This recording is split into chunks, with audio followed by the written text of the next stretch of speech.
সাকিব ছাড়া ঢালিউড অন্ধ, আরেকটা সাকিব তৈরি হচ্ছে না এবং সাকিব ছাড়া সিনেমা চলে না, এই ব্যাপারটাকে তুমি কিভাবে দেখো?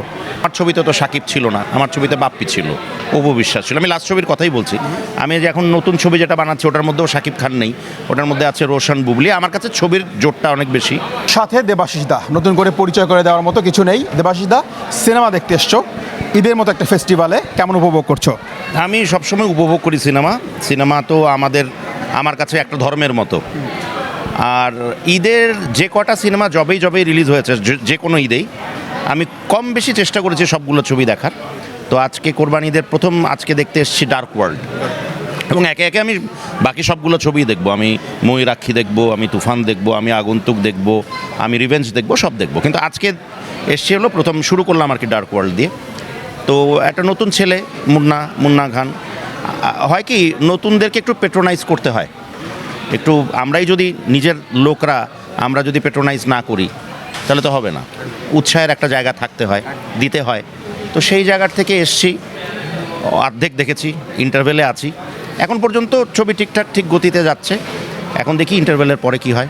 দাদা, সিনেমার গল্প নাকি স্টেডিয়াম, কোন জিনিসটাকে এগিয়ে রাখবেন? অবশ্যই গল্পই তো আসল গল্পটা স্টার, এবং ওই গল্পের এই যে স্টারটা আর কি, মানে যে গল্পটা, এটার উপর ডিপেন্ড করে আমরা স্টার নেই বা তথাকথিত স্টার নেই। আর ওভাবে আসলে তারকা নির্ভর চলচ্চিত্রের জায়গার থেকে আমি মনে করি যে হ্যাঁ, খুব প্রয়োজন হয় কিছু পরিচিত মুখ, না হলে দর্শকরা আসে না।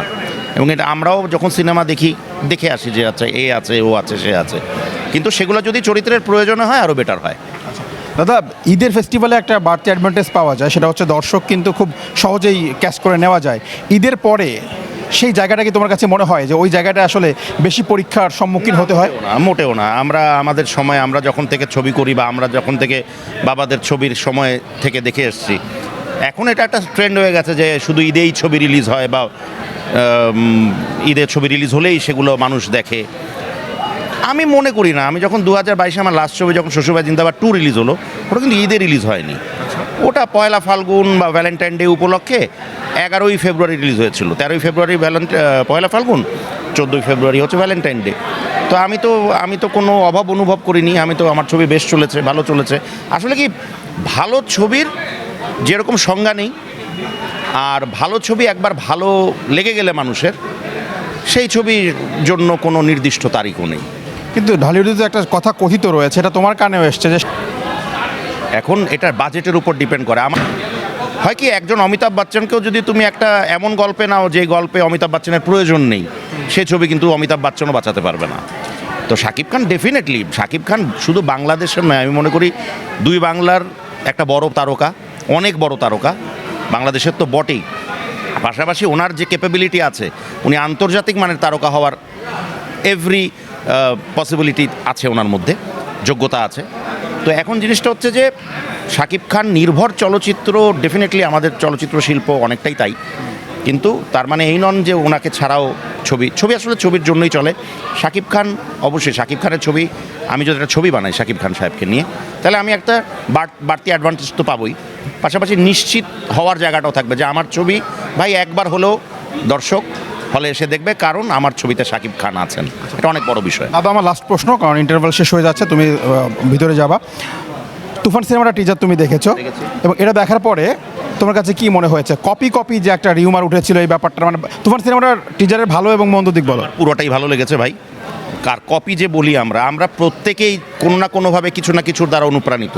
সেই অনুপ্রেরণা যদি ভালো কিছুর থেকে হয়, তাহলে এটার মধ্যে মন্দের কিছু আমি দেখি না।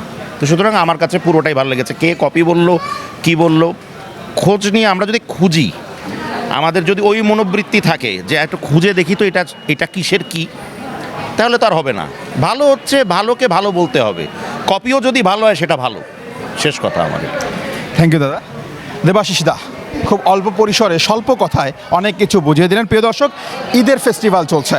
ঈদে এ পর্যন্ত 4টি সিনেমা রিলিজ পেয়েছে। এখন পর্যন্ত যে তথ্য আছে, সেই সিনেমাগুলো হচ্ছে তুফান, রিভেঞ্জ, ডার্ক ওয়ার্ল্ড এবং ময়ূরাক্ষী। এখন পর্যন্ত আলোচনায় রয়েছে 3টি সিনেমা, এবং সেই সিনেমাগুলো হচ্ছে তুফান, রিভেঞ্জ এবং ডার্ক ওয়ার্ল্ড। আজকে ঈদের দিন সিনেপ্লেক্সে ধুম মাচাচ্ছে তুফান, রিভেঞ্জ এবং ডার্ক ওয়ার্ল্ড সমান তালে। Aryan Shakib Toro, নরাল express.